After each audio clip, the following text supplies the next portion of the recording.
আওয়ামী লীগ এই বাংলাদেশের কোন নির্বাচনে আগামীতে আর অংশগ্রহণ করতে পারবে না। ফ্যাসিস্ট আওয়ামী লীগকে নিষিদ্ধ হতে হবে।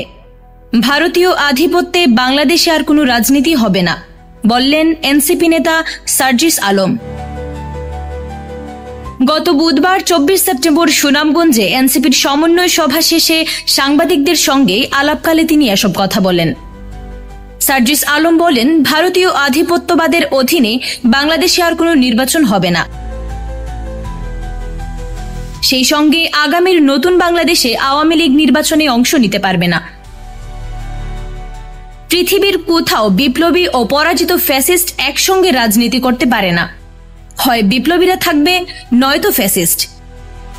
এক কথায় 5 আগস্টে বাংলাদেশের জনগণ আওয়ামী লীগের চ্যাপ্টার ক্লোজ করে দিয়েছে।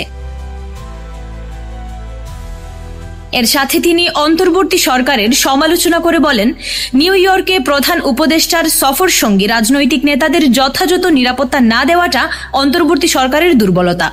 এই দুর্বলতা সারা দেশেই দেখা যাচ্ছে।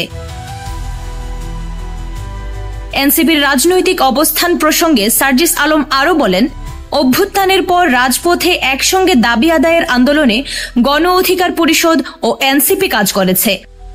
মানুষ এই দুটি দলকে একসঙ্গে দেখতে চায়, তাই দুই দলের মধ্যে আলোচনা চলছে।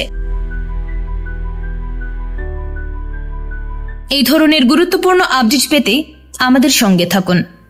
BGN TV 24, সংবাদ যেখানে, বিশ্বস্ততা সেখানে।